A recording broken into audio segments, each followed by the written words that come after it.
There we go. Recording in progress. It's Tuesday night once again, as it happens almost every week.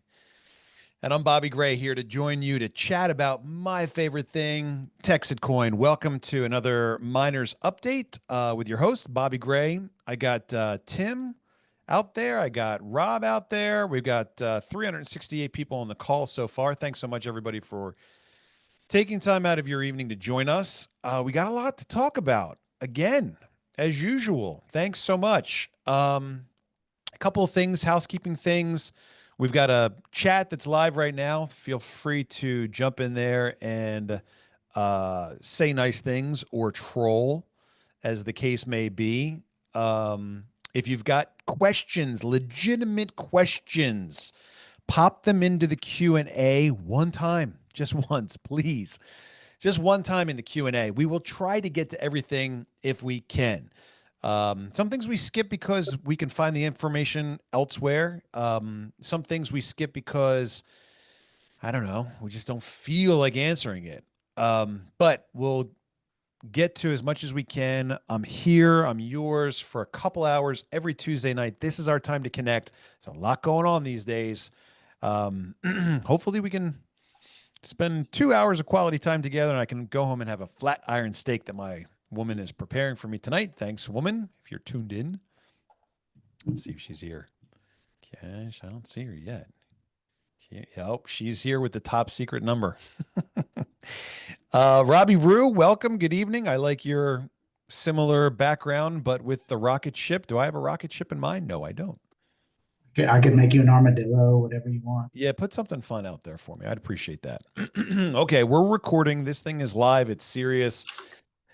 And let's begin. Okay, so are we supposed to do like the normal the normal boardroom update from everybody else? Do we have We everyone we else? were we were gonna skip that tonight since you had a lot to cover, but I wouldn't mind going over the Christmas parade and a little bit of housekeeping requests on that. Yeah. Yeah, Okay, go ahead. Take us away. What's going on? thank you. So TexitCoin saving Christmas, everyone. This is going to be amazing. It's usually the Neiman Marcus Christmas parade, but this year is the TexitCoin Christmas parade. We need a lot of help from our community as we will save Christmas this year. TexitCoin is proud to be a major sponsor, and this is one of the main reasons this thing's going to happen. So we need 75 people that would like to walk in the parade itself. 75. We need 25 people who will be working balloons in the parade, and they are required to have a day of training or some sort of training a few days before. So if you want to be a balloon person, realize it comes with a little bit of training and self-awareness, probably so you don't fly off into outer space or something. And then we have 200 people that we can have in special stands watching the parade. So if you would love to come down and watch the parade, bring your family, or if you'd love to come help us volunteer, we will take every man, woman, and relatively older child. Is there an age requirement? Hey, give us Yeah, the details real quick on when and where. This is in Dallas, yes. And this is going to be on the 6th, I believe, of December December. 6th in Yep. Dallas. Yep. And we'll have more info on the training and things like that, and where people can sign up. But in the meanwhile, Kristen with a K, Kristen at blockchainmint.com. We would love all hands on deck for this thing. This thing's going to be amazing, and we can use all of y'all's help. Oh, look at you getting all fancy already. I'm inside of that rocket. I like that one. I think that's cool. But please, everyone, please, we need you. We can't do this alone. It's team effort over here, people. We need help driving. Are we driving, or they have professional drivers for the floats? Hopefully, they have professional drivers. Yeah, so we're also we think we've got all the trucks lined up to pull the floats. You will not, unfortunately, be able to drive your own truck because they will have professional people And that that's are probably a good insured. thing. That's probably a Yeah, good thing. We don't want to be on the news with that story. no, So yeah, professional no. drivers. And then Probably we've secured maybe 9 to 10 cars. They're looking for class, looking for exotics. So if okay. you've got something you'd like to participate in, anyway, blow up Kristen's email. She's gonna love me tomorrow if she's watching this. All right, cool. So Dallas Parade, looking for volunteers. Do we have a link where people can go to volunteer, or is that just bombard Kristen with email? Yeah, bombard Kristen at this point. We are working on a link. Okay. All right. Thank you for that update. And if there's anybody else out there from the team that's got something to add or important to update us on, feel free to interrupt my little, I don't know what we call these things, my little update. Let me know and we'll stop the regularly scheduled program and try to squeeze it in. But what do I want to talk about tonight? I want to talk about um, how far we've come. I published an article just a few minutes ago, right before this call started, that I call From Glamour to Grind. And it's a great, I think it's a great article. I wrote it. So I'm obviously biased, but I want to call attention to what's coming our way because we're not small anymore. We are on the radar. We are, in Dallas, Houston, Miami, Orlando. What else? I guess we got LAX and the other one's coming soon. I think I'm still not supposed to say that Denver is coming soon. But we're getting pretty big and we're going to be in the limelight. And that limelight is going to cast quite a bit of a shadow. And I just want to remind everybody about what happens as we grow up, what happens as this project matures. And we were just talking, you, me, and Tim, we're just talking a few minutes ago in his office about um, that we live in a little bit of this TexitCoin bubble. And inside the bubble, it's really warm and cozy. We're doing very well. People tell us that we're experiencing life-changing results, whether that's through monetizing TexitCoin or that's through weekly commission or bonuses, or just you're having a great time. You're learning new things. You're making new friends. You're going on trips and adventures and connecting with people. I mean, we've heard those stories as well. And so I would say we're doing extremely well. And I'm very happy with that. I'm very proud of it.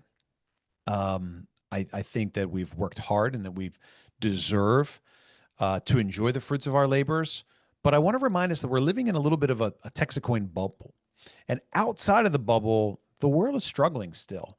And we talked a little bit about that as well with this holiday parade coming up because, it sounds fun to drive our exotics and antiques and show off in this parade, but you look at the statistics and you see that people are visiting these shelters and these food banks in record numbers now. And so we have to remember that. We have to remember that the world is struggling. Things are weird. They're getting weirder. And so we have to stop every once in a while and just kind of take stock on where we are and look back for a minute at how far we've come to get to where we are today. And this is especially important because so many of the people that are mining with us are new.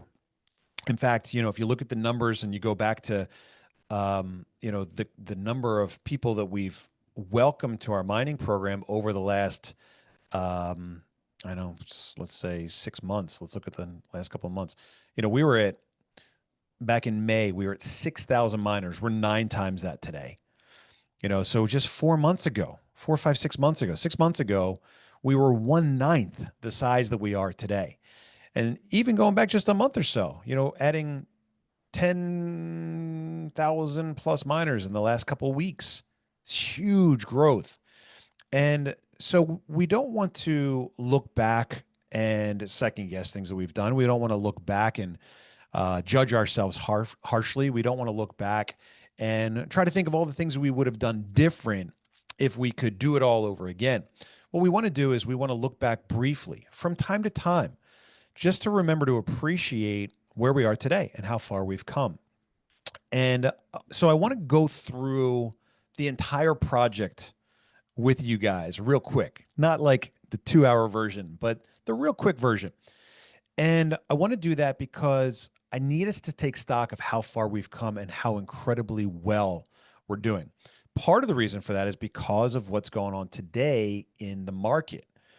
And where do I have the market? It's over here, coin market cap. The whole market is struggling. We're coming up here on extreme fear in the market. We've slid down over the last couple days.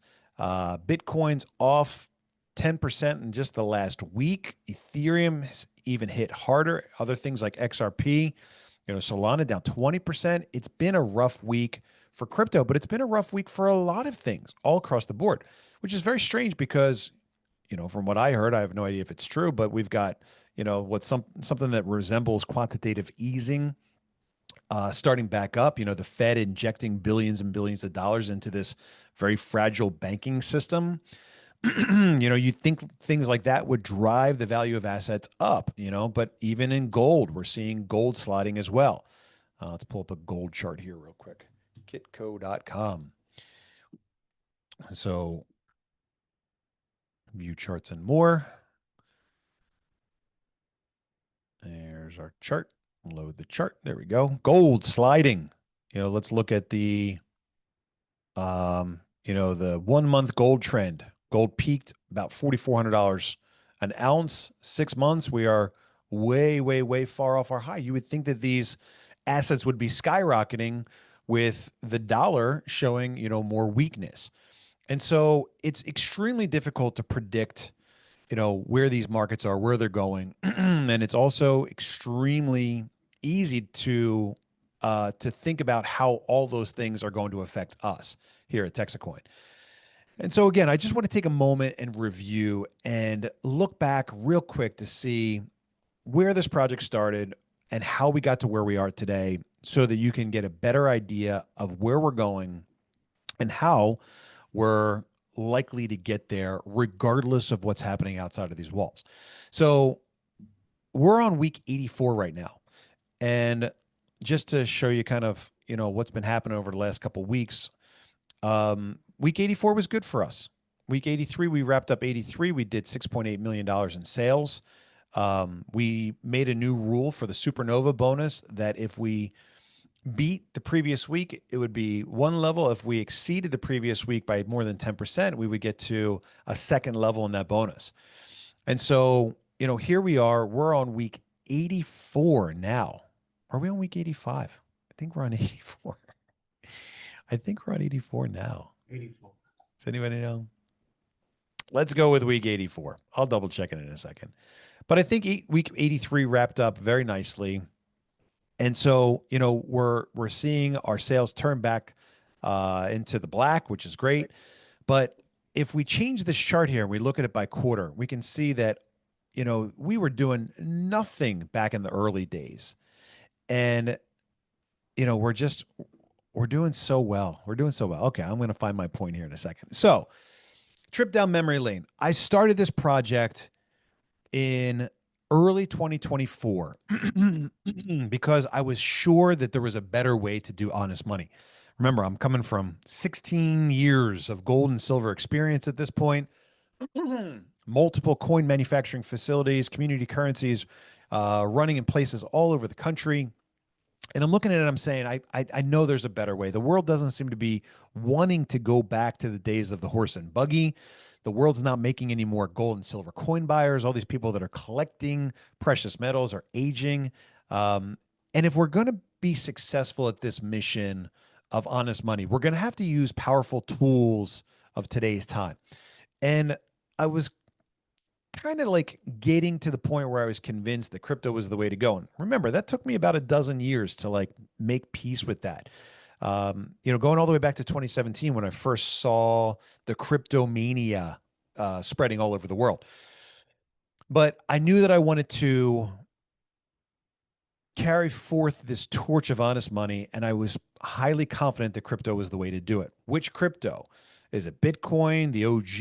Is it Ethereum, the one that you can build these smart contracts and RWAs and meme coins and all this fun stuff on top of? I studied the crypto market and I was really shocked to find out that most cryptos today are controlled by China.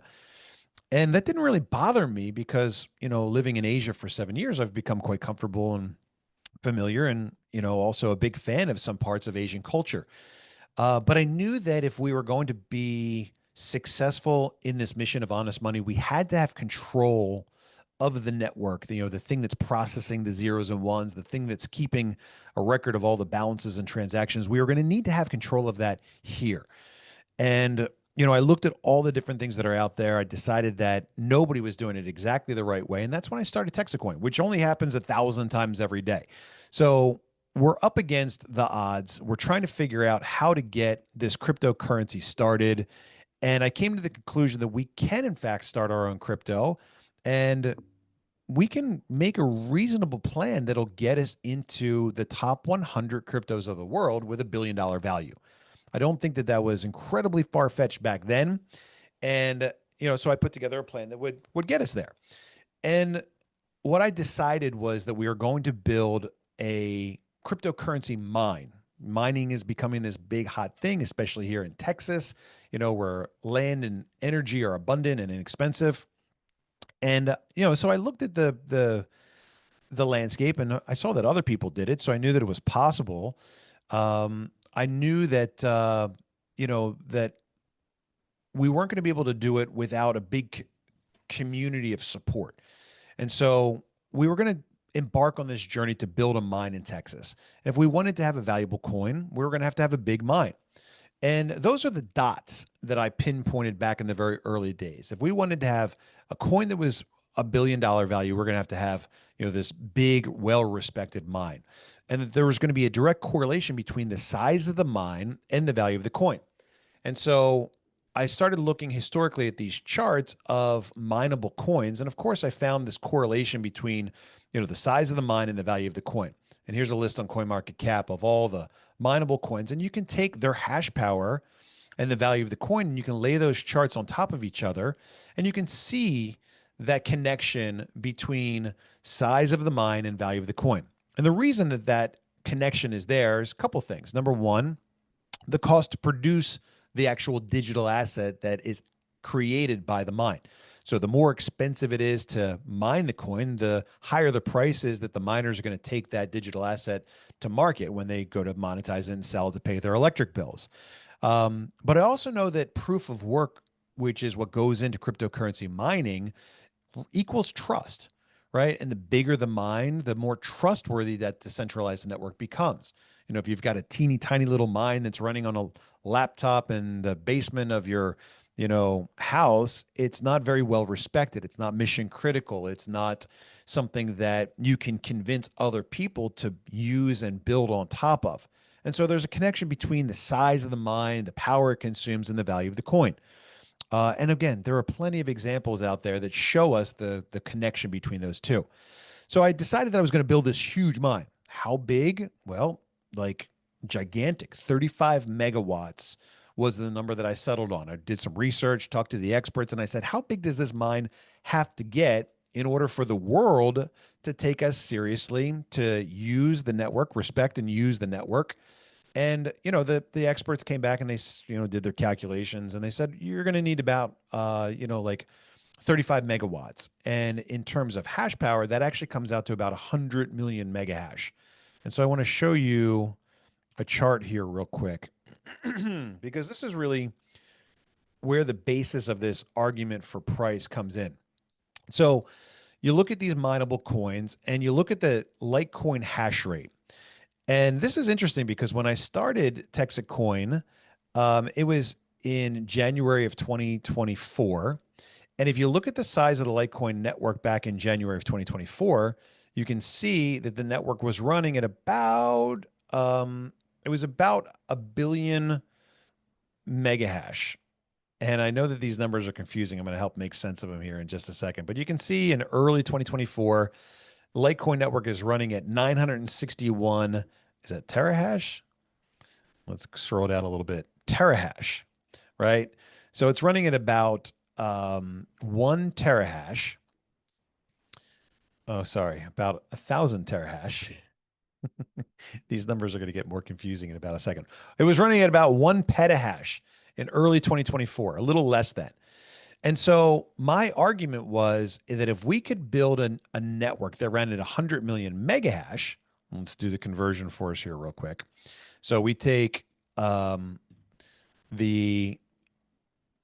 1 petahash, right? Multiply it by 1,000 to get to terahash, multiply it by 1,000 to get to gigahash, and then multiply it by 1,000 to get to megahash. And there you can see there's the 1 billion megahash, right? So just with an apples to apples comparison, I said, if I can build this mine, this 100 million megahash mine, we'll have a coin that's about 10% of the processing power of Litecoin and Doge. I learned kind of later that those networks share background, which is actually really important for our story. But I said, if we can build this network to about a tenth of the size of these major coins that are, globally respected coins, then I think it stands to reason that we can have a coin that's about 10% as valuable as these coins. And so I went and looked at the value of these coins on the exchange and added up that Litecoin. We can use today's numbers, and I'm going to have it all make sense in just a second. But there's Doge at about $24.6 billion value, 24.6. And there's Litecoin a little bit further down the list with a 6.4 plus 6.4, $31 billion value today. Now, let's continue with my theory for just a second and take a look at where we are today, because the Litecoin network has grown quite a bit. Litecoin Doge network has grown quite a bit to where it is today. And today we're actually all the way up at about 3.5 petahash. How do we go from petahash back to megahash? Well, let's do the math. 3.5 petahash times 1,000 to get to terahash times 1,000 to get to gigahash times to 1,000 to get to megahash. So the network of Litecoin in the last year and 11 months has gone up by more than 3.5x. And so if we create this 100 million megahash network and we divide that by the 3.5 billion that is Litecoin Doge today, we're talking about creating a network that's about 2.8% the size of Litecoin Doge. All right. Now, remember, those numbers were very different 1 year and 10, 11 months ago when we started this thing. But let's just use the numbers that we have today. So we build this 100 million megahash, I think at 2.85% of the size of the Litecoin Doge network, that we could be about 2.85 times or percent of the value. And so we take the 2.8% and we multiply that by Litecoin Doge combined, which we just figured a second ago was $31 billion. So we take this number and we multiply it by $31 billion and we get a value of 885 million. If we can do that by February of 2026, when we've got about 62,500,000 coins, then that could put us at about $14 value. So again, remember, these numbers are constantly in flux. They're changing and modifying over time, but that's where we started. We started with the idea that we wanted to build a cryptocurrency. We wanted to do it the old-fashioned way with proof of work. Why proof of work? Because that's trust. That's the backbone. That's the decentralized network that gives participants an opportunity to contribute to the power of the network and get a reward. Now, mining for everybody else on planet Earth is all but a waste. For us, we like the idea of having the people that are creating the money to be involved in that process and getting a daily reward for their contribution. And so I said, let's cap the size of the mine at 100 million megahash. It's a huge number. It puts us on the global scale. We're taking 2.8%. Back then, it could have been 10%. Today, it's 2.8% of the Litecoin Doge blocks. We've got a plan on how to deal with that later. But we're talking about building this huge network and projecting a value that's related to how big we are in comparison to some of the other bigger cryptocurrency networks that are out there. You can take Litecoin Doge. You could also compare it to Bitcoin. If you wanted to draw the comparison with Bitcoin, you'd have to use power consumption because the script aux POW mining hashing algorithm actually doesn't compute apples to apples with Bitcoin's SHA-256. So you'd have to use power and do some more calculations, but the same numbers hold up. So if we build a network that's this big, it stands to reason we're going to have a coin that's about this valuable. And again, that number last year was about 16 bucks with $1 billion value. You can take a look at how the numbers have changed. If you want to go back and look at the numbers historically, you'll see exactly where that math began. But again, the point is that we decided from an early moment that we were going to build a mine. And that's the entire point of this project. And by building a mine, we believe that we can create a coin that's respected and used. And so the question then becomes, how have we done? We're 83, 84 weeks into this deal. How did we do? A lot of people have joined in just the last couple of weeks. Many more people have joined in just the last couple of months. And so you guys are looking at this project and you're saying, okay, well, I only see what has happened in the last week. This week's been rough. We've had security concerns. The price is down 5, 10%. Like, what's going on? And again, that's why we want to take this real quick pause and look backwards to see how far we've come, how we started with this theory. The idea is that we can start our own cryptocurrency and we can have it create or have it obtain a real world value. The premise is that we can get there by building this 100 million mega hash network. And as we build this network, we'll see our coin rise in value and respect. And those are the dots. The size of the mine is directly related to the value of the coin. That's the premise. That's the experiment. That's the theory. That's the idea that I came up with. Now, these ideas and theories are great, but you got to have a plan. And so I went back and I looked at how some of these other guys built mines. They use things like network marketing, those dirty letters, MLM, that all of us are afraid to use, except for me. And I said, these other guys did it. Where did they do it right and where did they mess it up? Well, let's learn from all their mistakes. Let's, take out all the creepiness and the sliminess and the scamminess, and let's use transparency to light the path forward, because they had some stuff that worked really well. I mean, these guys, they brought millions of people in, they raised billions of dollars. If we want to use those same tactics or similar strategies to get to where we want to go, we can, but we just have to get rid of all the garbage. And so that was the theory. That was what we used as our plan. That's what we called the playbook back in the early days. This referral marketing system that was going to allow us to build out our community as we start building out our mine. And if you read the article that I published just a few minutes before our call started, we talk about hash power and we talk about heart power. We talk about the size of the mine, the size of the motor, the horsepower of this thing, how big it can get, how reliable and decentralized and trustworthy this backbone can get. And we talk about heart power. We talk about, passion. We talk about a community of advocates that really want to see this coin win. It's the same thing that Bitcoin had 10, 12 years ago. They had people going out to gun shows and coin shows and county fairs and festivals and setting up tables and passing out brochures and tipping people. Here's a Bitcoin for you and a Bitcoin for you. And people laughed at it. They forgot all about it. But you need both of those things to be successful. And there are people out there that did these things for a while, at least successfully, and we can learn from these. That's the playbook. That's the strategy. And when I started this thing and I invited my friends and my family to come along for the journey, I said, look, I got a theory. I think I can do this. I've been successful at community currencies in the past. I've been successful at building factories. I've been successful at three-phase power and industrial, pumps and heat transfers and exchangers and all this other stuff. So I think I can do this. It's just a theory. I don't have much going for me, but I'll bet the farm on it. I'll put some cash in my pocket to get this party started. And let's see if we can sell some hash power to, continue to fund the way. And I made 3 promises. I told people that if you join me, you put that cash down on the table, you place that bet, you took that leap of faith, I'd do 3 things. I'd build the mine, I'd pay out the referral commissions, and I'd promote our coin. And 83, 84 weeks later, I think we've done a pretty incredible job. And I am overwhelmed when I pause and I think about how far we've come, how much distance we've covered, and how small of a distance we have yet to cover to get to the finish line. How close we really are. The hard work's done.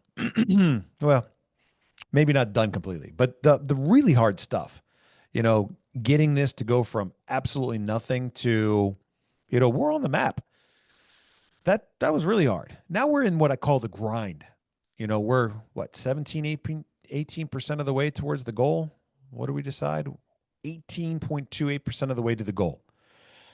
And so I want to stop real quick and just reflect on the follow through in those three key areas. And I want to show you guys, maybe you're brand new, maybe this is your first call. I want to show you guys what we've done so far. Because again, sometimes it's easy to get lost when you're in the forest for the trees. And so if we step back for a moment, we look at the big picture, we say, wow, we've come so far. And so I want to review a couple things real quick, just show you a couple things that I think are kind of cool. And hopefully you can see it like I see it. Let me find my directory here of images. Where did my images go? Maybe they're here. I don't know. Downloads. I don't know. They're somewhere. Let's sort this by date. Mine. Let's talk about the mine real quick. I don't know if you can see my screen here, but hopefully this is the spreadsheet that I use to manage all the mining equipment that we've purchased. You can see it going all the way back. We don't have the L3s on this sheet, but this takes you all the way back to June 2024 when we discovered immersion cooling and started buying these L7s, which were the best you could get at the time. We bought a couple of them. It's all the money we had back then. We paid top dollar for it. But we picked up a couple of those. And then the L9s came out. And we started picking up the newest and latest and greatest technology. And this now shows you how many L7s we bought, how many L9s, how many DG1s, and how many mini Doge 3s. And if you go to the website and you take a look at the total hash power that we've sold 18,280,000 mega hash so far. If you plug that number up here in J1 and you add up all the hash power that we've purchased so far, you can see that we're 4.263 million mega hash over purchased today on hash power. And if you want to know why, it's because we've had a lot of weird rumblings in the last couple of weeks about tariffs. And so I looked at our capital and I looked at what kind of uncertainty was out there, and I said, hey, let's try to get ahead of this. And we placed a couple of gigantic orders for mining equipment. We buy it from Bitmars and from Fog Hashing. Some of you have even reached out to these guys in the past to confirm if we're actually really buying this stuff, which is okay. But as of this moment right now, we're 4.263 million over purchased on hash power. What did we pay for these miners before? We paid $53.45 in our latest order. So if we say we are 4,263,000 mega hash over purchased and the machines run at 16,500 mega hash, we've purchased 258 L9s more than is required to satisfy everything that we've sold or given away through the reward program so far. At a cost of $5,345, we've spent $1.38 million more than is required at this moment, just at this moment right now, on buying mining hash power. So we look at those three things. Number one, we're going to build the mine. We have to build the mine. Big mine, big value. So how much mining have we built? Remember, step one is buying the equipment. Step two is paying it for it. Step three is getting it. So we're tracking all of these deliveries. We've got two more that are still inbound right now, but there's our payment receipt. And I'm really pleased because last weekend, or maybe 2 weekends ago, I had an opportunity to finally update the proof section on the website to show you that all of our mining acquisition for hardware for the ASICs is now up to date in this use of funds. And so let me see if I can find where these pictures went. Because I found where those pictures went. Let's take a look real quick, right? Because again, you guys are maybe new, don't know what's going on. Let's take a look. I asked the guys over at the warehouse today to snap a couple of pictures for me. Here is our 4,000 square feet of space in Mansfield, jammed with ASICs. Again, if we zoom in here, you'll see that these are all Bitmain L9 boxes. And Here's a top-down view of the McKinney warehouse, full to the brim of ASICs there. Another view here. All of these are waiting to be prepped and dropped into one of these things. We've got 4 of these now. Well, technically 3. This is Victoria, where our first immersion cooling container is now installed and powered. That was a big thing, waiting for that power to get installed. We've got one of these. You can see it here on the left side of the screen. This is the inside version of the BC1. So we've purchased 3 full-size shipping containers. We've received all 3 of them. The first one is installed in Victoria. The second 2 are heading to Conroe, Texas. They're just finishing up the site prep now, so we can drop off those. And the fourth one, this indoor unit, is going to probably get installed in Mansfield. And when that's done, we'll have 800 ASICs running at full power in immersion cooling, but it's not enough. Now, I bought 4 more of these. This is the latest and greatest. Bitmain just came out with their L9 Hydro, they call it. Just the same technology that they use for their fancy pants Bitcoin miners. They finally added into their Litecoin miners, the ones that do the script mining. Oh my gosh, was I not showing that screen? Oh, I was. Okay. And so the newest technology for the script miners, which is what we use with TexitCoin, is now the L9 Hydro. So we had bought the next 4 shipping containers to hold the next 800 miners for the new technology. But as you already saw on the bottom of our spreadsheet from a moment ago, we've got now 1,281 ASICs that are set up for immersion cooling. And so if we say, okay, well, we've got, 1281 and our immersion cooling can hold 800 in those 4 containers, we've got 481. All right, well, if I buy 4 more of those, then I can buy, you said 481 minus 800. So we can buy another 319 standard version L9s before we max out the next 4 shipping containers. So I bought 4 more. So now we've got 4 more of these style units on order as of today, right now. And they're scheduled to ship in about a week. So that's really great. So remember, guys, this is job number 1. We've also got 50 of these on order. These are what they call the C1. They manufacture them just specifically for us. We want to put immersion cooling inside of like Chamber of Commerce offices and, city community centers and libraries of towns that are running our community currency, so that the people of that town know where their data is being processed. They can point to a little C1 that's in City Hall and say, look, that's the machine that's, keeping track of our money. So that's job number 1. Job number 1 is to build the mine. And we're off to an incredible start. All of that hash power is not yet installed, but we've got great people now. We've been through 3 teams so far. We're on team number 4, and we're doing a great job with finally getting all that stuff installed. Let's talk real quick about the community, because we talk about not just having the mine with the hash power, but also the community with the hard power. And I'm going to jump over that real quick and come back to it in a second, because I want to talk about our commissions. Remember, that's number 2. I said I'd pay out our commissions. And so if we take a look at the revenue and commission breakdown, you can see that the comp plan that I designed back when I was ready to launch this thing in April of 2024 has held up perfectly. We've made a couple small adjustments to it, but we designed it to pay out about 50%. And so if you look at last week's number, for example, 6.84 in revenue and 3.35 in commission. Let's do the math on it. 3.35 over 6.84. Commission comes out to 48.97%. The excess that we save between the 50% that we've budgeted for commission and where we actually run, because every week the number's a little bit different. Sometimes it's high, sometimes it's low. But the excess is the money that we earmark for travel, for fun, for community events, for bonuses. We just created a supernova bonus recently. And so we've got this extremely healthy comp plan.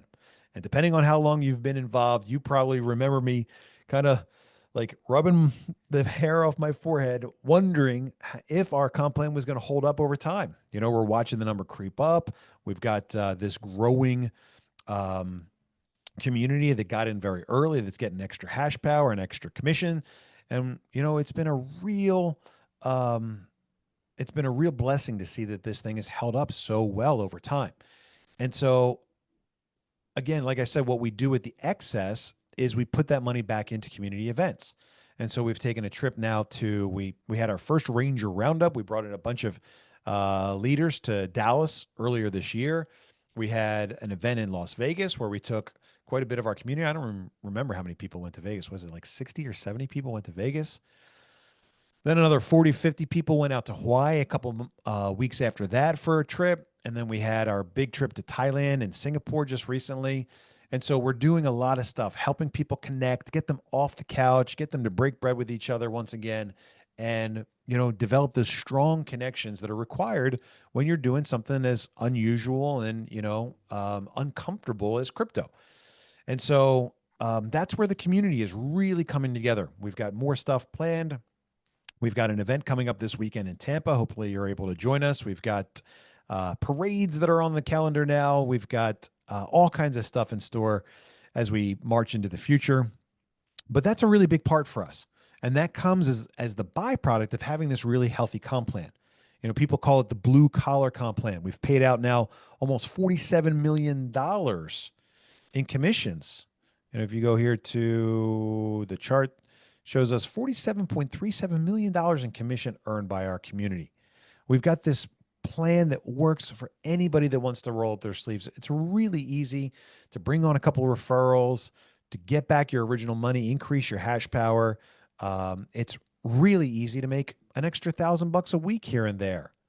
You know, like we wanted this thing to be, to have the ability to be impactful for your life.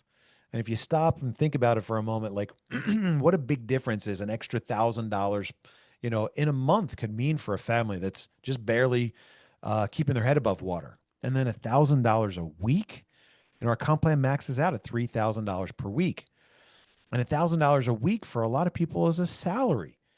It's big money and it's not that difficult to do. In fact, I would argue that it's probably the easiest comp plan out there in the whole entire industry of referral or affiliate or relationship or whatever marketing you want to call it. And then you look at maxing out the comp plan. How many people maxed out the comp plan last week? I think it was something like 380 people maxed out the comp plan last week. That's 380 people.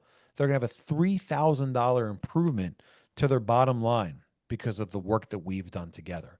And the mind grows and the hash power grows and the cash grows. It gives us the ability to do more with promotion and marketing.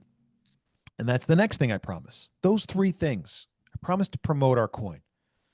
And look, I didn't have time to like get all the pictures of our promotion stuff. Let's just go through a couple things real quick. Let's see what we can find in our group chat. Let's see, marketing and promotion.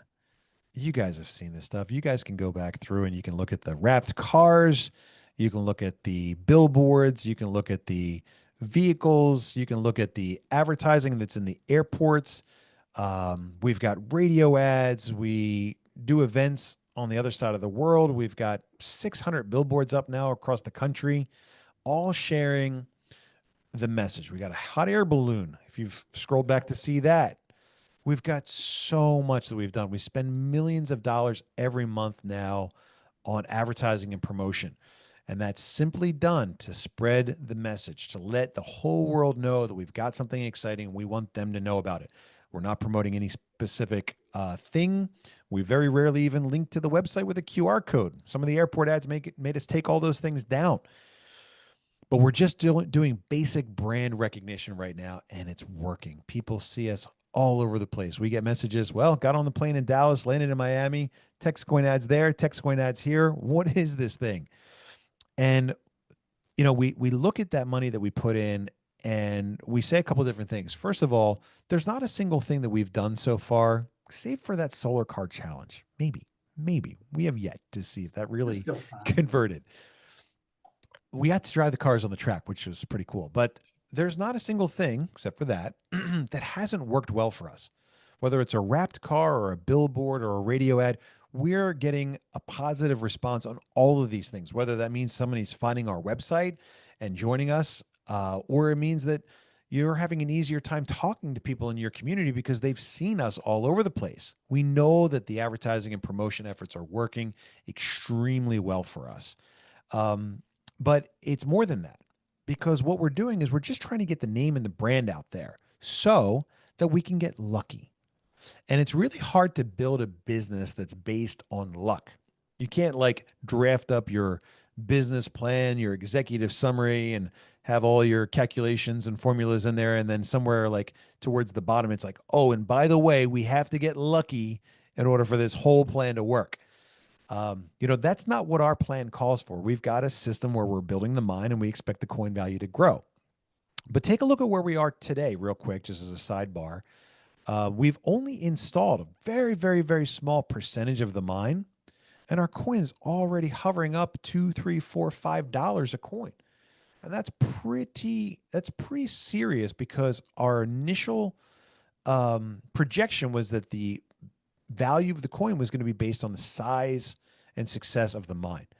And so I think that we're seeing a lot that's very, very early. But let me get back real quick to the promotion because we're putting all this stuff out there to increase our brand awareness and also to increase the likelihood of us getting lucky. What that means is that the right person at the right time sees us, takes note of us, and does a story about us or tells their friend about us. And then, we're mentioned on a major podcast. I don't know exactly what those things are, but I know that the advertising and promotion that we're doing are creating new opportunities for us because people know who we are and they know that we're, serious about being successful.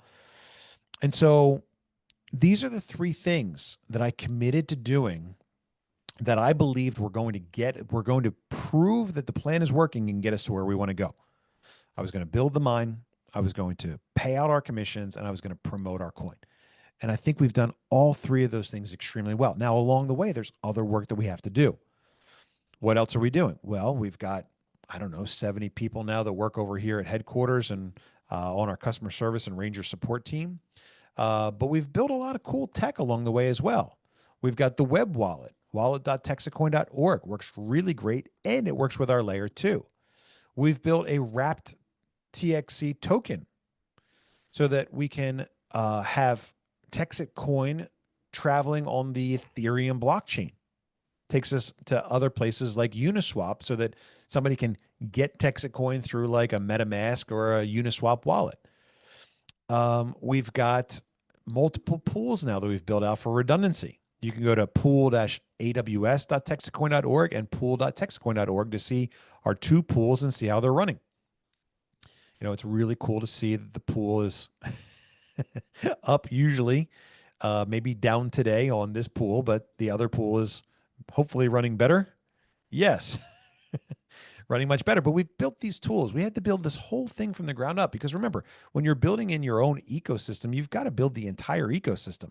When you're building on a network like Ethereum or Solana, you get to take advantage of all their stuff, their block explorers, the wallets that they have. We've got two different block explorers now, mempool.texitcoin.org. Am I sharing my screen? No, I'm not. Let's share my screen here. So we've got the TexitCoin mempool that gives you kind of the nitty gritty version of the blockchain, showing you how often the blocks are coming out 6 minutes ago, 8 minutes ago, 10 minutes ago, 19 minutes ago, 33 minutes ago, how many transactions are in each one of those things, what the transactions are. It gives you a lot of info. This is stuff that we had to build. This is in addition to the regular Explorer, which shows you your transaction history and wallet balances as well. And so we've built a lot of really great tech along the way, and we've got much more to go as well. We're watching out for hackers. We're watching out for dark web issues. We're watching out for backdoors like we found in the early days. We're working on merge mining and cross mining and getting other coins into our mining pools so that we can earn additional revenue to pay those electric bills. So there's a lot of tech that's going on. And in addition to all of that, we're also building out liquidity. And this is a big thing that I want to take a moment and talk about because you guys are watching the market the same way that I see the market. And you remember that I published this article some time ago about the path to 16. And the path to 16 talks about this this goal of leveling up our liquidity and our price along the way. And remember, this whole thing is a theory and it's built on the idea that we are going to do something in the market and then we're going to observe. If there are more buyers than sellers, the market agrees, we back off and the currency value continues to gradually climb. Or if there are more sellers than buyers, we try to support the market with our own liquidity until balance returns. If the volatility outpaces our reserves, the currency value on the open market decreases. And you can scroll down a little bit more and you can see the first 4 of 5 tranches of liquidity. And I want to pause here for a moment because the market right now is really turbulent. And this is an interesting thing because we're seeing, and we talked last week about how we probably had about $2-3 million of buybacks at that point. That number is now more like $4 or $5 million of buybacks. We're doing a lot of buybacks, and we did some analysis. We don't know exactly who the sellers are. It's almost impossible to know. But we did a lot of analysis on the blockchain, the rich list, and the explorer, and also who the early adopters were. And we came to the conclusion that there are really only about 200 participants that started really, really early with us that actually have the ability to put a damper on our liquidity, put a dent in our liquidity. Obviously some of the very early guys with the very biggest wallets could clear out our entire liquidity.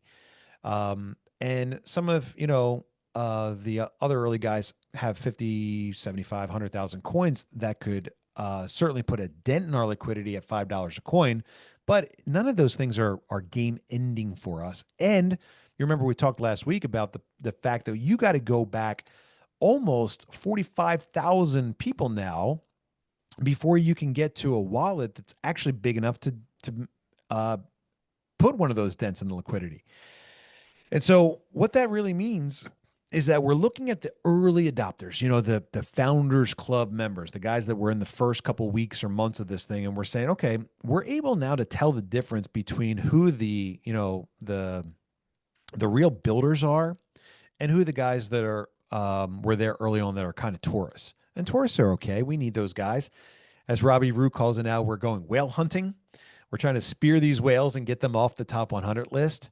And what I really want to communicate is that 45,000 or so of our mining community, unless you guys got together and went for a run on TexitCoin, none of the new miners, pretty much back to number 2-300, can really affect the liquidity a whole lot. It's just the early guys that are kind of tourists that we really have to be concerned with.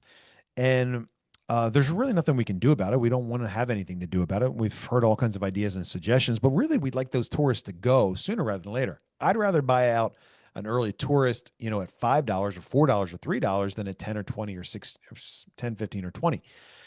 And so what you have to remember is that the people that have the lion's share of the mining hash power are the guys that did the most to help us build and grow. Those guys are builders. They're not tourists. And so we can, like I said, take a look at those first 150, 200 people, and we can see who the tourists are, and we can help them one by one get off the rocket, cash out all or part of their holdings, and send them on their way with their successful gains. And good for them. Without those guys in the early days, we wouldn't have gotten to where we are today. But we're looking at it now and we're saying, okay, if those guys want to cash out, let them pick up the phone and call us. We'll arrange for a private sale off market. But we don't want to burn through the $10 million of liquidity that we have right now just to prop the market up so that those guys can continue to lean on us and suppress the price. And so we're stepping away a little bit from the market. Remember, 3 things we promise. We're building the mine, we're promoting the coin, we're paying commissions. The other things we're testing. We've got strategies, we've got theories. We're also starting a whole program to help us monetize the excess TXC that we're buying back. So there are a lot of things that we're working on right now. But I want to, again, just draw your attention to the market because we're testing out this theory. If I could snap my fingers and take us off all the markets, I would consider doing that because I don't really pay attention to the price right now. What we're in right now is this mind building timeline. This is the hard work. This is the work where the price might be up, price might be down. The whole market's off right now. So for TexitCoin to be off, 5.5, 10% from where it was, a couple days ago, it's not that bad. But we're stepping back now and we're seeing what the market wants to do. And as we do that, we're continuing to build. We're continuing to put more cash into our war chest. We're continuing to do the promotion and all the things that we promised that we would do. Uh, don't change for us whatsoever, whether the market's hot or the market's cold. I know that a lot of people pay attention to it, and so we're aware of it and we're watching it. But again, we've got a theory. Our theory is based on building the mine and having the coin be successful along the way. And we're trying to stockpile a marketing budget. We're trying to stockpile a liquidity budget as we go so that we put ourselves in the highest likelihood or a position to be as likely as possible once that last seat on the rocket ship is sold and we're ready to really take off and engage mainstream crypto. We haven't gone after that yet. We've got plenty of ideas how to do that. But right now, we're still in kind of early parts of phase one at 18, 19% of the way towards our goal. And so that's my quick recap. So whether you're here on your first call or you've been here for 10, 15, 20, or 83, 84 calls, I don't know. But I want to remind you about how successful our project is, how far we've come in that year and a half, just over a year and a half, following through on these promises that we made, doing a great job building this thing through thick and thin, through all the stuff we've had to work through. It's been a real great adventure, and I'm really enjoying it. I don't know about you guys. I hope you are as well. But we've come so far, and we're only a few little steps away from the finish line. I know it sounds impossible, but guys, we're kind of late here. Think about it. We got more than 45,000 miners now. If every miner brings in one new miner next month with an average of three seats on the rocket, which is kind of about what we've been averaging, it's another $150 million. And if those people next month do it again, it's another $600 million and we're done. The seats are full. So we're only 2 or 3 steps away at this moment right now from finishing our initial plan, finishing phase one, finishing, what we thought we would have to do in order to become a $1 billion coin. And so we've come so far. We're this close to getting to the finish line. It's so close. I can taste it. I hope you guys are enjoying the journey as much as I've been enjoying the journey. If you're brand new, welcome. Buckle up, guys. Remember, this is the grind. This is the hard work now that's coming up. Continuing to do what we said we were going to do day in, day out. It requires discipline. It requires sticking to our principles, following through on the promises we made. Easy stuff as far as I'm concerned. We're going to have setbacks. We're going to have problems. We're going to have challenges. This past week, we dealt with a major security risk. What happened? We had somebody with an administrator account that got compromised. Somebody logged in, started sending out password reset emails. Those emails used to be accessible from the back end, so you could actually find the link for the password reset. You could change a password for an account right there. It happened about 400 or 500 accounts. We went through and we tracked them all down. If we had to lock you out of your account to deal with the challenge, we're very sorry and we apologize for that inconvenience. But we were able to catch the problem early because we've got a great notification system that tells people when their accounts have been accessed or changed. And so we caught it. It's going to cost us a couple thousand TXC out of pocket to make good on the people who had their wallets compromised. But this is what we deal with on a regular basis. And so we're working hard over here. I think that you guys appreciate the work that we do. And we really appreciate all the kind words. We've come a really, really long way. Some days it feels like we're walking through mud and we've got a long way to go. Other days, like I said, it feels like we're just a couple steps away from the finish line and it's right in front of us. And we just have to do a couple more smart things to get to where we want to go, fill up those seats on the rocket ship. And then remember, guys, we've already talked about the last seat on the rocket ship. We already talked about how obvious it is that you would want to be a part of a project that's got $200 million in promotion and marketing budget, $100 million in liquidity, 100 million mega hash mine. Even if it's only 2.8% of the size of the Litecoin Doge, remember, we've got more in store for phase 3. We've got a community, 45, 50, 100,000 people. We've got advertisements all over the country. We've got all this goodwill and momentum going for us. You'd want to be on that winning team that proved out that a bunch of ordinary people can do something really extraordinary. And so here we are, 17, 18, 19% of the way to the goal, a couple simple steps away from being done and being able to high five each other and say, we did it. Against all odds, nobody thought it was possible using that old tried and true referral, affiliate, network marketing type thing. Um, and we did it based on this simple idea of just being transparent, being honest, being upfront, sharing our results real time, showing what we've done, showing our work, bringing receipts to the conversation to prove to you guys that we're doing a great job and that we've got very little for us to continue to do for us to accomplish our major objectives, build out the mine, fill up those last seats on the rocket ship, and blast off into the very top of the crypto community with phase 2 and phase 3 and phase 4. So that's what I wanted to cover tonight. I wanted to just take a real quick trip down memory lane, talk about how we got to where we are right now, show you a couple examples of how we've followed through on the promises that we've made to you, show you how very close we are to finishing, to victory, to filling up the seats on the rocket and being ready to blast off. And we've done it together.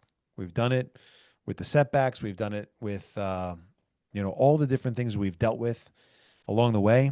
I'm proud of the work. I'm enjoying the work. If it looks like I haven't gotten any older, it's because I feel younger than when I started this project a year and a half ago. And again, I'm very proud of it. I hope you guys are enjoying it as much as I am, and buckle up, because remember, guys, this is the grind. This is the hard part. If you think it's pretty easy still, that's great. And I don't expect it to get much more difficult than it is right now, but we're just going to keep working hard. Persistence is what will get us all the way over to the finish line. And that is what I wanted to talk about tonight on our call. Love it. How'd I do, Rob? You did wonderful. I might not be alive tomorrow, so this is my pen. I might fall on it. I have been spamming a correction link for signups for the Dallas parade. So Oh, please do not email Kristen. If you have already, don't email her a second time and tell her how much you love her. But yeah, we've got the sign up there, and that's my bad. I missed that on Telegram earlier. I'm going off the email she sent me. So tarred and Robbie Roo feathered. may not be alive tomorrow. Yeah, I don't want to face the wrath of Kristen ever. And Samantha. She's got Samantha in her office now. Oof. Yeah, I Scrolling told back and Samantha looking to at some of the protect me. comments. Thanks, guys. Really appreciate the kind words. I don't have time to go through and read them all, but hopefully it's all nice stuff you're saying. I'm going to jump into Q&A. Hopefully you guys have had an opportunity to answer some of the questions that have been popping up since we got started. Yes, sir. But Hey, here we go. Bobby, real quick. I just want to say that was a great description, man, of, the whole project T-Bone. overview. Hey, buddy. And, sometimes, like you say, it is hardest to see the forest through the tree that's in front of you, right? So when Yeah. we start just thinking about price, that's what is on everybody's mind. But if we do the mission, which is building the mine, the price is going to happen, right? But we got to focus on the mission, which is building the mine. We continue to do that. We continue to fill the seats. The price will get there. It's all about phase 1, which is building the mine. It's a great job. And remember, I think that I've been getting kind of a little overconfident with supporting the price in the market. And, what was interesting when we were at our last level at $3.79, like we weren't involved in the market at all. The market was bopping around $4, $4.50 without any involvement whatsoever from us. So when we push it up, it was like, okay, we're going to see a lot of buybacks. But I'm guessing maybe a lot of people that got in early had $5 as their magic number.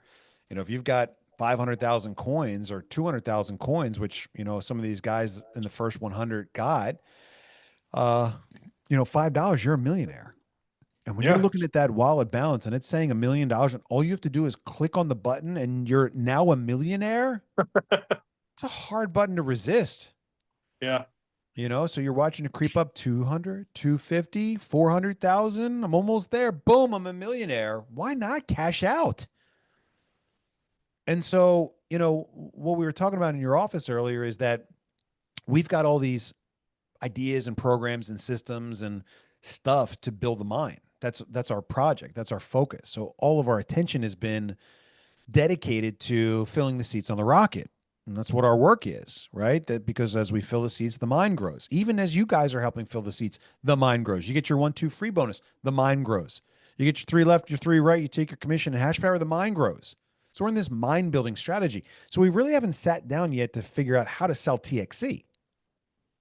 That hasn't been like a priority for us. Okay, well then all of a sudden we do $4 or $5 million of TXC buybacks. Whew, we got a lot of TXC now.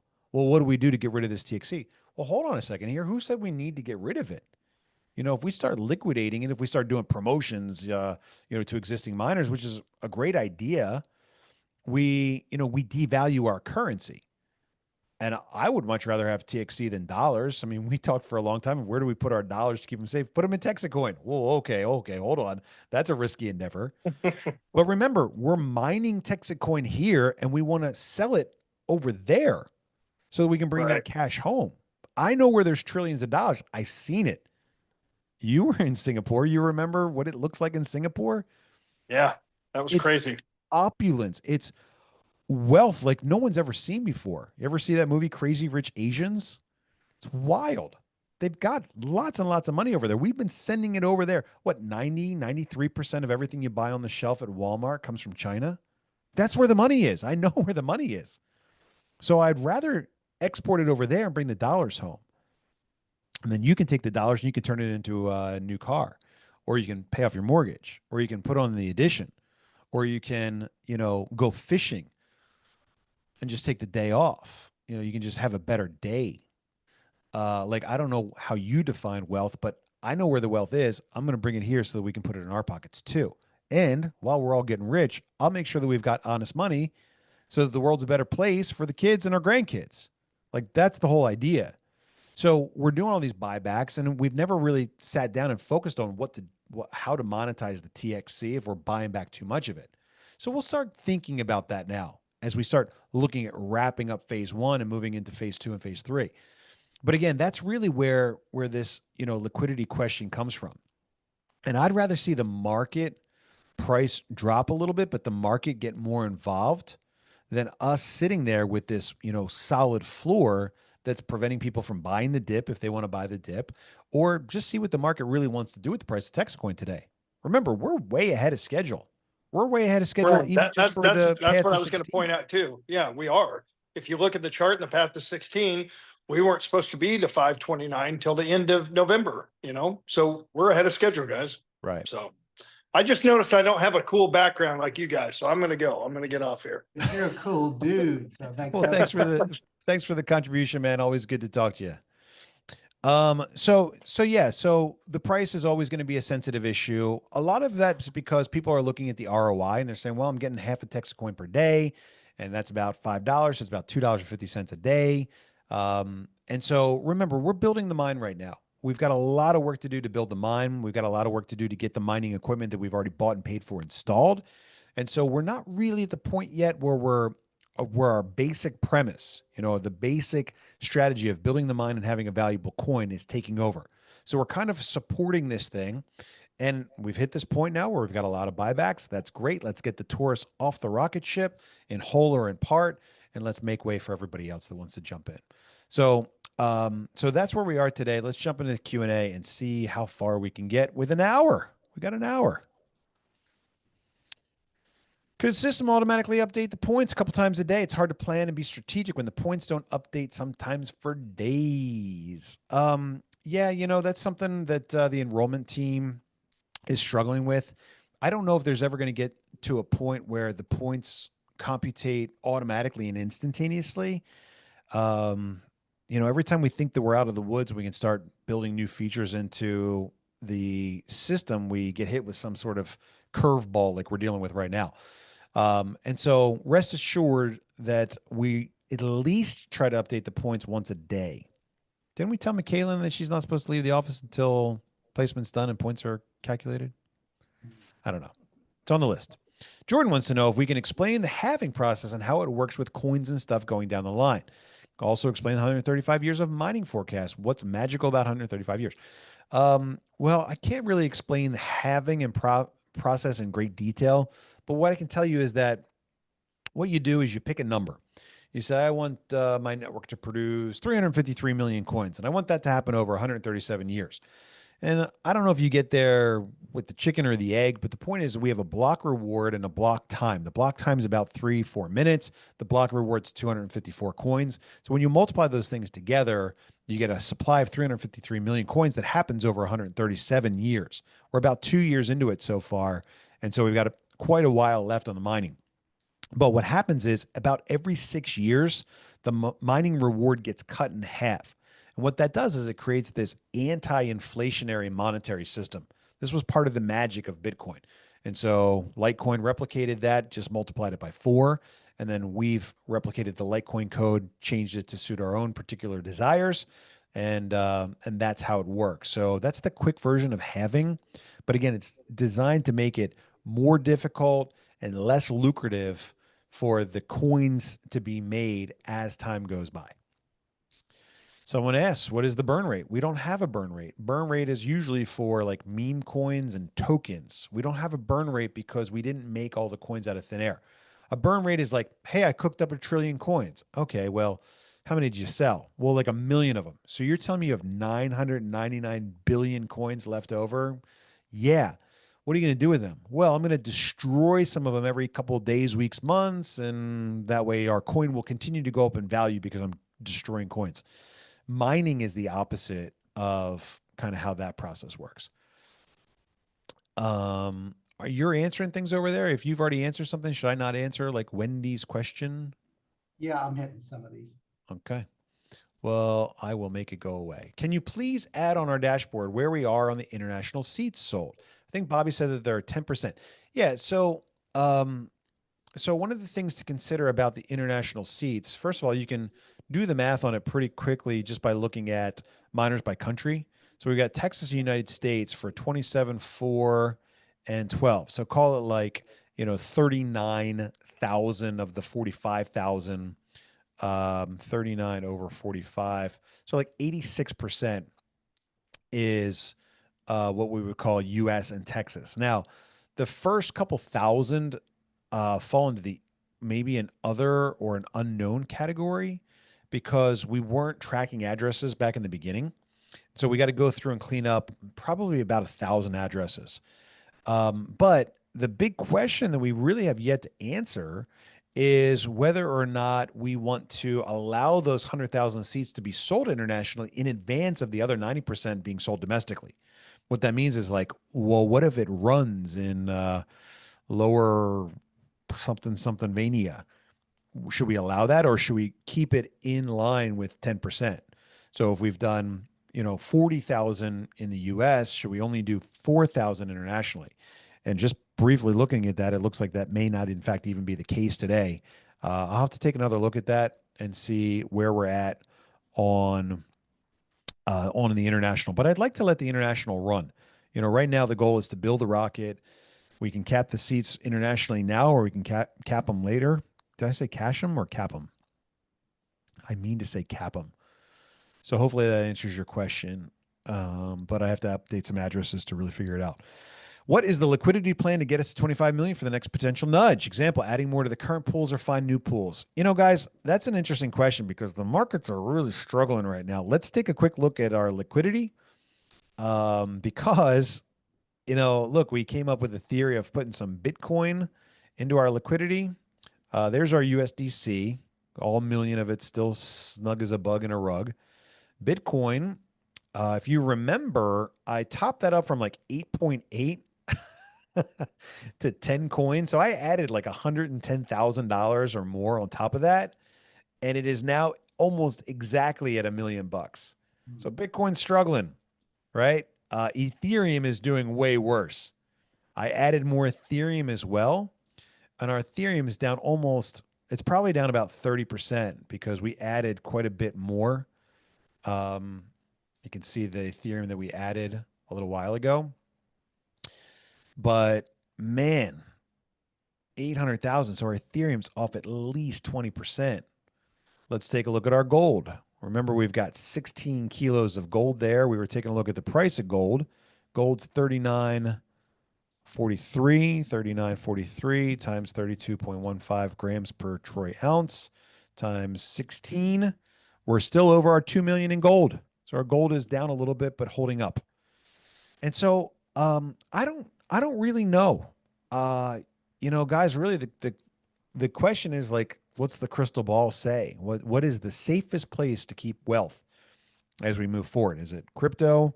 Is it gold and silver? Is it property? Is it something else? Is it cash? That's the $1 zillion question, $100 million question. My inclination, if you need a straight answer to the question, is probably more property. Remember, we're borrowing that from the Tether playbook. And so I like that one the best. Anything that's bolted down to the ground, that's not sitting in a safe somewhere or in a bank safe deposit box is going to give us the highest likelihood of retention. As far as value is concerned, yeah, property is going to fluctuate in value as well. But as far as keeping large amounts of wealth, the safest over time, I really got the good Jimmy Neutron today with the hair. I think the property is going to be the best way to go. Erica says she would really appreciate if the dev team can add a section to the TXC hot wallet address in the commission section. Add a TXC commission? It'd be really great if we could keep our daily rewards going to our cold wallet while the TXC commissions can be sent to our hot wallet. Yeah, that's a great idea. I like that one. Can we make a note of that? Are you making notes or am I making notes? I can make notes. So we need commission and mining for TXC wallets. Good idea, Erica. Thanks. How are your real estate investments coming? Anonymous attendee, thank you. Guys, I still owe you receipts on that stuff. You'll get them soon, rest assured. I'll give you addresses. That's easy, but copies of deeds are coming. For the 27 pack, do you automatically receive 3K commission? 1, 2 free times 2? No, you don't, because your sponsor gets, whoever sponsors you, well, if you're the sponsor, you get the 1, 2 free, because the builder plan has those 3 tracking centers. For the 27 pack, do you automatically receive 3K commission? I'm not really sure who you mean by you, but if you're talking about you, the sponsor, or you, the person that bought the 27 pack, the answer is no. If it's you, the person that bought it, because you don't have any commission potential to qualify those points. Anonymous attendee says, I didn't receive an email on my team. Many wallet addresses were changed. Are we going to go over the security breach that happened? Bench that happened. Yeah. So look, we're reverting all the addresses back to what they were a week ago, which is really annoying because we had a lot of people joining last week that just got brand new addresses. Oh, guys, to add insult to injury, this past Monday, we also rolled out a brand new enrollment welcome kit process. So we're no longer assigning coin IDs to new accounts. So we're kind of in up to our ears with this stuff this week. I don't know exactly what to tell you in terms of like when it'll all work perfectly again. I can just tell you that it's what we do all day, every day, dealing with this stuff. So rest assured that we will make all that stuff right. Oh, also rest assured that we're taking it very careful with this week's commissions. So we don't want to pay out any commissions until we've verified and re-verified all of this stuff. So we're still going to do commissions tomorrow on time, but keep an eye on your email, because if your commission gets suspended because your address was changed, you can get back to us right away, verify that, and we'll still get your commission out tomorrow. Ben says, hi, Bobby. Thank you for this great opportunity. Really enjoy the ride. Have a suggestion. What do you think about if we put the price of TXC cheaper in the back office? We can't do that because you could take your TXC from the back office and you can dump it right back to us on the open market. So we have to watch out for that. Can we stop posting all this information on YouTube where everyone can see all this information? I feel like we share too much sensitive information and everything is out there. Look, we could try to make a rule, but rules were made to be broken. Jane says, curious what is needed for the mines to consistently produce 95,000. Jane, that's a really great question. So I'm a little kind of flabbergasted. I thought that throwing all this extra mining power would normalize the mine output. And I don't know if you saw the message from the developer, but we've got kind of a new issue that's developing. And I'll share my screen with you real quick and show you the pools. But let's suppose for a second that this is accurate and the mine is down, and it probably is accurate, and we should send a message to Sherwin to see if he can figure out why the mine is down. But what happens is, as we put these mine sites online, it feels really good. It looks really good. We have to do it.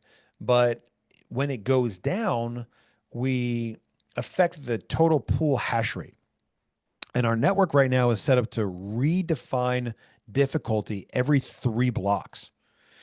Bitcoin, on the other hand, redefines difficulty every 2,000 blocks. So what happens is our network spikes and the difficulty jumps, and then our network drops. And even you can even see it like on, the other pool. Let's suppose the other pool is running properly. Here's our other pool. If you change this to hour, look at this, jump. We're all the way down to 360 and we're all the way up to 420, 360, 420. So these are gigantic jumps and drops in terms of mining hash power, which affects mining difficulty. So here's what's exactly happening. Hash power jumps, the mine goes, oh, okay, we're going to increase the difficulty. Then the mining drops and no new blocks are made. So we see these chunks where like a block doesn't come out for 45 minutes, and then 4 or 5 blocks come out, and then a block doesn't come out for 45 minutes, and then 4 or 5 new blocks come out. And so we've got this really lumpy mining process right now. We're hopeful that as we continue to add more mines online, even if one pool is dropping and spiking, it's not going to be as dramatic of an effect on the rest of the network. But here's number 2, and this is really the one that we're hoping is going to fix what we're dealing with right now. We are going to change the block difficulty or the mining difficulty recalculation to much, much, much more than every 3 blocks. And so if we did every 1,000 blocks, that would give us the ability to really average the mining hash power over a much longer period of time, so we don't see these giant drops and spikes in block time. Hopefully that answers your question. And it was a good question. Didn't receive any emails across 3 accounts. Not a question, Rochelle. Reach out to support, pretty please. Check your addresses. I have a team of over 300 people that are international. I've been trying to reach out to support for several months to move their coins from cold storage to their hot wallet. Since they are international, Bobby stated many times that no one will be receiving their coins. But my team abroad, blah, blah, blah, blah, blah, blah, blah. So look, we've got all the international coins. We just have to get them out to you guys. I don't know if we're going to like send somebody out across the world with a backpack, or we're going to start shipping them out. But yeah, you're right. I mean, it's a major crisis. Fortunately, the bleeding has stopped, but it doesn't deal with any of the ones that are still sitting here. All right, so let's put international coin crisis on the priority list. I don't have a good answer for you right now, Raphael. It's a good problem. It's a good question. We'll get through it. Did CoinMarketCap say they would look beyond the top wallets if we were to be listed on more exchanges? Yeah, we're gonna redo CoinMarketCap once we get the other 4 exchanges. We're gonna redo the CoinMarketCap inquiry for the verified listing once we get on these other exchanges. The Bitcoin boy says, that's very good of him showing us the desktop app, but support one, let us pay our coins into it. We have to download the Texas app. No idea what any of that means, and it didn't sound like a question. Andrea says, if our commission USDC address was changed due to the incident over the weekend, we have sent in the proper stuff to show we changed it to the right wallet address and sent the ticket in. Will our commission be suspended this week? It probably will. It probably will. I'm going to pay commissions early tomorrow, and then that way you'll have all day to keep an eye out for that suspension email. If you have the same address that you had last week, it'll go through. If your address is different from if you got commission last week and your address is the same, it'll go right through. That's what we are programming right now. So if your address has changed from last week, it will get suspended. keep an eye on your email. We'll try to do it early in the day. And then that way you can still get paid tomorrow. I received the reset password email and reset it. Was that not good? No, that's exactly what you have to do. Hey, I'm a TexitCoin miner. Two-part question. Are smart contracts supported? No, not yet. If not, what's the roadmap? Well, we just finished our layer 2 and all this contracting stuff is going to be sometime in the future. Is there an announcement on any retroactive promotion for October? No, we're not going to do promotions for a while. Oh, and remember, guys, we have less than 5,000 new miners before we go into the next version of the comp plan, which eliminates BOGO from your commission option. Remember, right now you can take USDC, you can take TexitCoin, or you can take hash power. If you take hash power as your commission, you get 2 for 1. If you've got qualified commission and you take that as hash power, you get 2 for 1. That will not be available to miner 50001 and beyond. So if you got people that are on the fence and they're thinking about helping us build and they're going to earn commission, now's the time to get them in. It's a big benefit. You talk about needing to find that one person to get lucky. That's who you are to many of us. We appreciate that. That's very kind, Colton. Thank you. Any update on Tangent wallets for TXC? No, not yet. And I also don't have any update yet on the Ledger one. Did I tell everybody about Ledger yet? I hope not. I have a question. Where did that question go? Did you answer that question?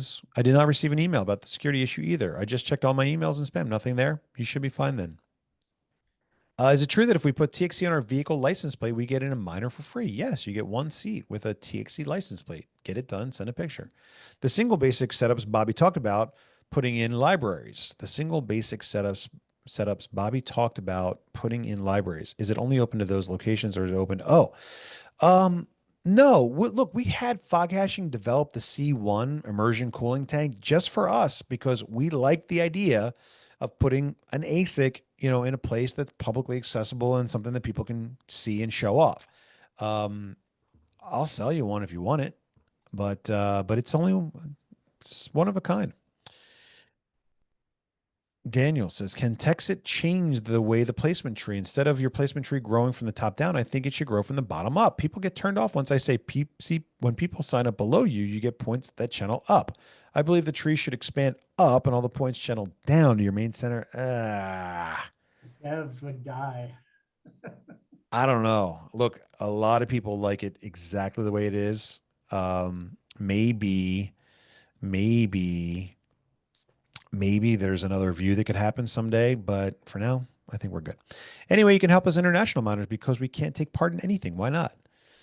On the dashboard, when it says income, is that the income for Texas or as a whole? 35 million. Just curious. Would love to clarify. I'm not sure what you're looking at here. Let's take a quick look. Do you see a 35 million somewhere? The total is 116 million. I'm not sure where you're seeing it. Oh, you're talking about this here, the 31.99. Yeah, you got to think of that income as retained earnings because what we are not showing right now is like our promotion budget that's stockpiled and hasn't been spent, liquidity that has yet to get added to the liquidity pool. There's a lot of things we have yet to proof, but that would be from this total number, if that answers your question, which I don't think it does, but I tried. What else is here in the Q&A? Are we almost done? Privacy is utmost importance. Please check out privacyacademy.com and get on their mailing list. A webinar is coming very soon teaching us how to keep our crypto private. Okay. Are you on the phone talking with the 200 to 300 founders who could sink the price? No. Remember, I would love for those 200 to 300 founders who could sink the price and help them get exactly what they want. If they want to cash out now, I want them to have it. I would just rather have them do it as limit sale orders or just have us put them on a list of people that we can, clear out when we have buyers come along, which happens all the time. But when we dangle liquidity out there in the market, somebody's looking at their wallet, they're looking at the sell button and they go, yeah, I'll take the $1 million. Thank you. Bobby, willing to receive possible investment ideas, possibilities for TXC. These would be real estate, media companies, blah, blah, blah. Yeah, look, we're trying to keep the liquidity, the store of value ideas as simple as possible. Gold, silver, property, crypto. That's about all we're looking at right now. We've got enough property at the moment to get us through the next tranche. But I think we're okay for right now. Mike wants to know when the build out will be completed. Well, once number one is done and we learned all the hard lessons that we need to learn, I think that numbers 2, 3, 4, 5, and 35 will go a lot faster. I'd like to have it all done inside of a year, which obviously is going to be a challenge, with getting the equipment here and all that stuff, but we don't want it to drag on much longer than that. So let's say that a year is like the goal. If we sell it all in the next 3, 4, 5, 6 months, I think that it's possible to get it done inside of a year.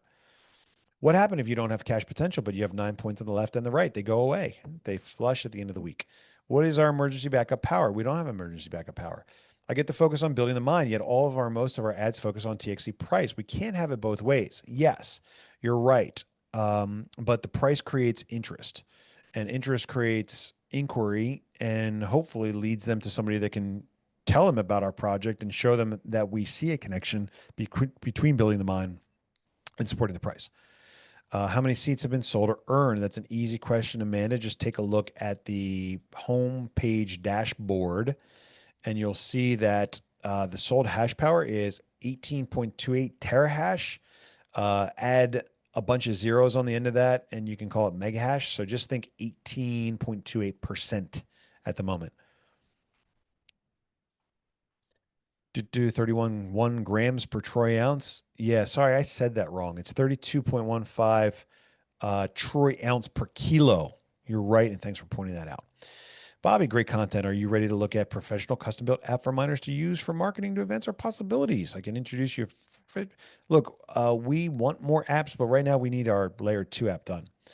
Jobby and Tesla stock. I don't know what that is. I really love what you're doing. Work in commercial insurance. Bobby, liquidity. What if the real estate bolt to the ground was actual gold producing daily gold? Guys, I don't have much going on right now in the metals world. If I dove back into that, I'd be more interested in gold producing mines and stuff. So if I have somebody that wants to join us, do I need to do something different? No, just tell them to go over to minetxc.com, fill the form on the bottom. If we have coins in hand, can we still assign a coin to a new miner? Yes. That will immediately activate without the new process. That's right. They skip over the you don't have a coin ID process. Did you say that an email was sent to sign up someone volunteer at the parade? No. There's a link in the chat group. Chat. Find the link, pretty please. It's exciting. We're on Pionex. I've been buying TXC on Pionex. Thanks, Roy. Question is it better for the mission for me to buy the coin in the back office or on Pionex? Any place you want to pick up the coin works well for us. Wherever you get the best deal. Who is our developers? We've got a lot of them, and they're kind of anonymous. They're kind of private. Bodan is the guy that I've been working with since 2017 when we built out the cold storage coin stuff. We've got a couple new guys. Vit and Siri are the ones that are really senior blockchain programmers and also the backend programmer for payout. Can you explain new miner enrollment process and why the coin ID is not assigned to the account? Well, that's easy. The coin ID is not assigned to the account because we're 6 weeks behind right now.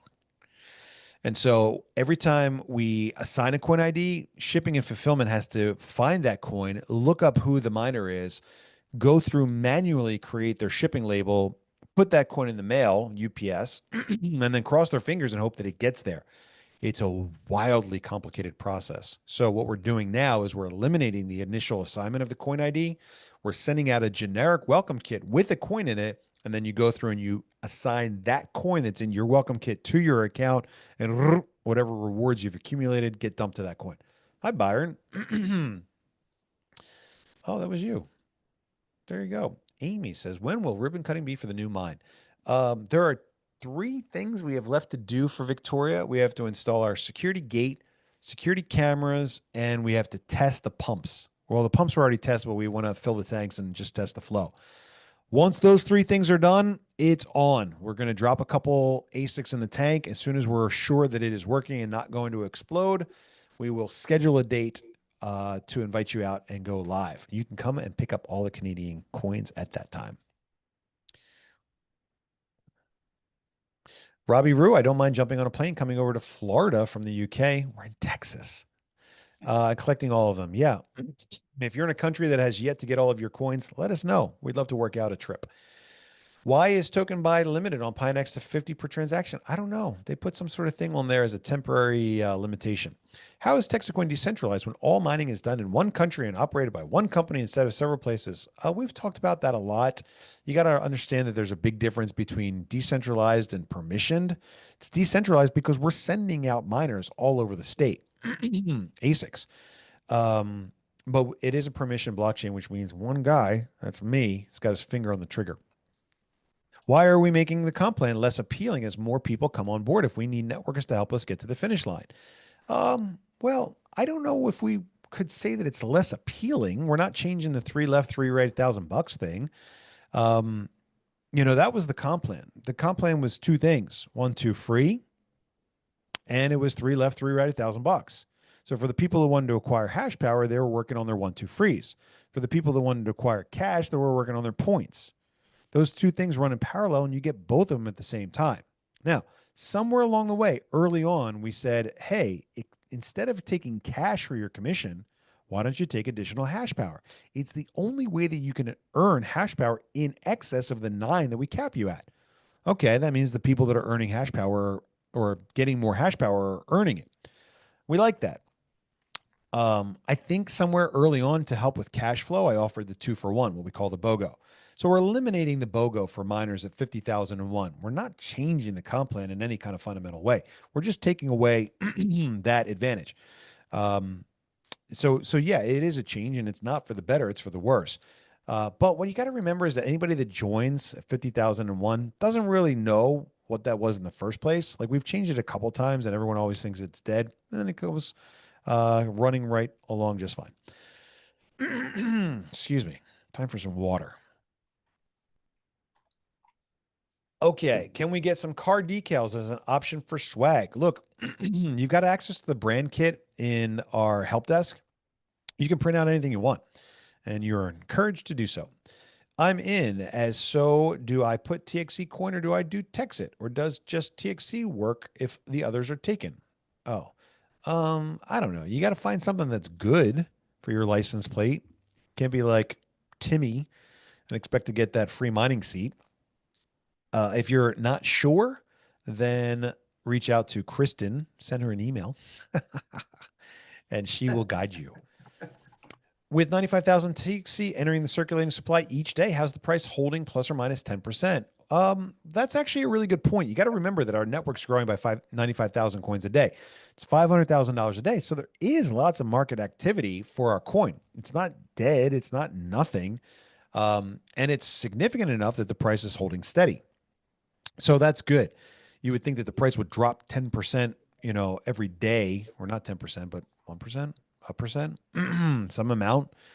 But you also have to remember that about 2/3 of all the coins that are produced every day go into cold storage. So only about 1/3 of the coins actually end up being marketable. You can get the coins out of cold storage, but most people are putting them onto cold storage. Amy says, hi, Bobby. I set up a hot wallet on the TXC app to have 25% going into that. My address doesn't match up from app to back office. No, you got to remember that on the hot wallet app, your address changes every time you get a new transaction. So if you go into your hot wallet, you're always going to see a different address after you got a previous transaction. So as long as you're getting it, it's fine. You can update it anytime you like to whatever the current one is. But remember, once you get a transaction into the hot wallet, your address is going to change. That's by design. It's for privacy. That's why it's impossible to know exactly who the sellers are. But that is why it happens, for privacy, and you can update it. But again, as long as you're getting the payout that you expect, then you're good to go. Are you done trying to keep the price up on DexTrade? Kinda. I'm done with whoever's doing this heavy duty selling, and it's more than one person, draining all of the liquidity out of DexTrade. If they want to keep selling, they got to pick up the phone and call me, because we're not going to battle them on DexTrade. That doesn't mean they can't sell there. It just means that if they want to sell there, they're going to push the price down. But because we have so many other markets now, it means that the DexTrade price is becoming a smaller percentage. It is kind of cool, though, to see that some of our other markets are holding steady and they've got volume there that's not directly related to our floor. So So yeah, I'm going to step back from Dex Trade and see what happens. Can we add an option for a miner when adding a miner from the back office to choose to make another person in their tree the sponsor of who they are adding?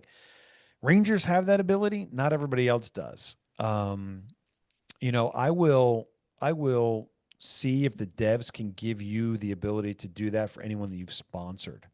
Sponsor can change sponsor for sponsored. uh, I don't know if that makes any sense. It doesn't. Yeah. Oh, we got a lot of new Rangers coming up as well. We're starting a new class or two of Rangers. Have we said that out loud yet? What up, Gary?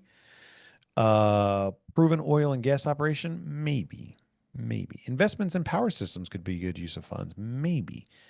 Really, guys, we're heading into some volatile times here. So caution is a top priority. Extra acreage not being used. Whole mining setup, maybe. Official TexitCoin YouTube channel. I don't know if we have one. Shared this with my employee. They sign up. What is the best approach to sign them up? 80 plus just in Texas, and it is smart to sign them all up. Yes. Introduce it to them. Encourage them to do their own due diligence and make smart, educated decisions on where to put their hard-earned cash. Isaac says, as a liquidity, can we have stablecoin for the next liquidity? We can even lend it to places like Abe. I'm not doing the lending thing. USDT, USDC, maybe Tether Gold is a good stablecoin option as well. But again, guys, we just have to be careful. If someone buys more hash power each month and they hit 5, will they get the 6 for free? No, I don't think so. I think they got to buy it one time.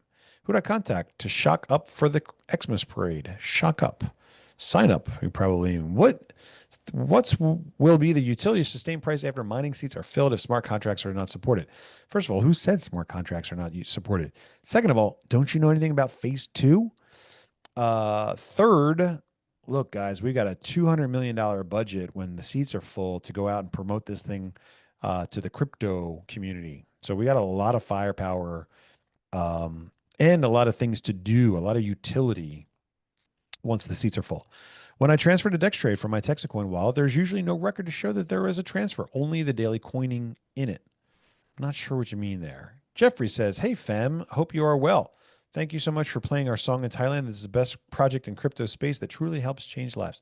Jeffrey, which song are you talking about? You're not talking about my favorite song, are you? Because I'm still trying to figure out who made my favorite song. If I offered my property for a mine placement spot, will there be compensation? There would be, but we've got a pretty specific list of things that you made it? Jeffrey made it? Really? Jeffrey, send me a message on Telegram, bro. I want to get you paid. We're looking at the ERCOT grid, not just who's got available property, but we're looking at the grid to figure out where the grid needs us, where the grid gives us the greatest amount of redundancy. And so that's really question number one. So if you have a property and you're in a place in the ERCOT grid that we actually really want to have a mine set up, then we need to talk. Jeffrey, man, I didn't know. Mark says, no. Robert says, makes perfect sense on sponsor changes sponsor. Yeah, I'm going to try to figure that out. Jeffrey, send me a message. That's my guy. Yeah. Guys, appreciate it. Love that. Love it. Great lyrics. The whole question all along was whether or not it was AI. Was it? Swappy says, any plans for the referral program after the mine is built? Will there be more opportunity in other phases? I was a scapegoat and drew the short straw to ask. First of all, send a big hug and a sloppy kiss from me to your girl, JK. LOL. It's an inside joke. But, well, look, the easy answer to your question is remember there's phase 3, number 1. And then phase 2 is, look, guys, we're focused on building the core components of the ecosystems, the wallets, the explorers, the blockchain, the mine. And we're also building the layer 2 with the community currencies. There's going to be a zillion opportunities for you guys to create things on top of that. Communicate those ideas with our community and ask them to join you. So I can't do it all. I can do the basic stuff, which is going to lay the foundation for you guys to do a lot of other great things as well. Is the back office discount applicable when buying additional hash power to a tracking center? I don't think it is for you. I think that's only a discount when you're signing somebody new up. David, I'm not sure. You have to get that with the mining team. I don't know exactly who that is yet. Let me get through the first 4 installs first. Bowing down. How will we have 200 million to promote the coin later if we were spending 2 to 3 million a month now? I dare say magic, but I don't consider anything that we're spending the money on now to be coming out of our budget that we'll have later. That's part of the reason why we're discontinuing BOGO. Like if you guys do the math on our total money in and revenue per seat, right? So let's consider for a moment that we've sold 180,280 seats, right? So let's take the 116 million 116,150,000 divided by the 18,280,000 seats. Sorry, the 18,200, no, the 182,000 seats. You get a revenue per seat of 635. Okay. When I've originally made the video, we talk about the better part of $1 billion and the better part of 1 million people. Well, we know that those numbers are totally off now. So how much money will we actually bring in once all the seats are sold? That's a function of how many seats we're going to give away for free versus how many seats we're going to sell. So when you look at BOGO, you're saying, man, people are getting 2 for 1 on that commission. We're giving away a lot of extra seats there. We say, okay, well, let's eliminate BOGO, and then that way we have more seats to sell. And so that's part of the reason why we're discontinuing BOGO, because we want the average revenue per seat to continue to climb up to 750 million, right? If we can get to 750 as an average revenue per seat, now we take a look at the mine cost, we take a look at the comp plan cost, we take a look at our overhead, we take a look at our marketing that we're spending money on now, we take a look at our, the other things, and still we could have 200 million left over, but we got to get that revenue per seat up a little bit. Even if we held out right now like 635, 650, we'd still be able to put 200 million into promotion marketing. But then all my profit's gone, and that would be terrible. Is that one of those things where you're not supposed to say the quiet part out loud? It's okay. Only 639 of you have stuck around to hear me babble on at this point. Okay, last question from Sophie. Will the wallet get updated in due course? It's very delayed and slow. Sophie, which wallet are you using? The TexitCoin web wallet is awesome. Wallet.texitcoin.org. Now, you might not be talking about the wallet. You might be talking about the block confirmation times. And again, remember, that's due to our mining volatility right now that we're working on fixing by changing the difficulty adjustment from 3 blocks to more like 2,000 blocks. That would be a really big change. And that way our mining blocks would come out more like every 3-4 minutes, which is what it's supposed to do, and hopefully get us closer to that 95,000 plus per day number. That is it. TXC wallet. Yeah, I would use the web wallet if I were you. The web wallet's really great. But again, I think you're talking about block confirmation times, which is a big problem, and we're working on it. Guys, that's it. Little trip down memory lane. Remember, we don't want to look back too much. We're not trying to second guess ourselves.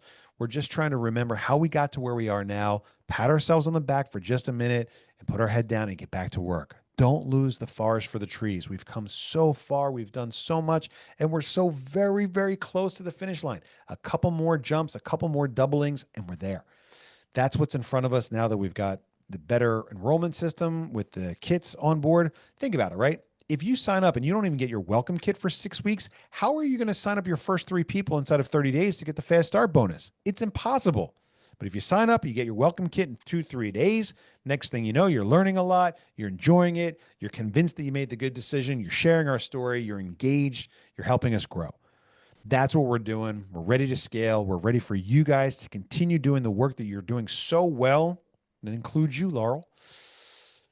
And we're excited to hit the finish line, fill the seats on the rocket ship, and blast off. Thank you so much, everyone, for helping us get to where we are today. I really appreciate it. Like I said before, I hope you're having as much fun as I'm having. This is a blast for me, and I will be a little sad when those seats are full. but I'll move on to phase 2, and I'll invite you to join me on phase 3 and phase 4 and all the other wonderful, bountiful things that are coming our way.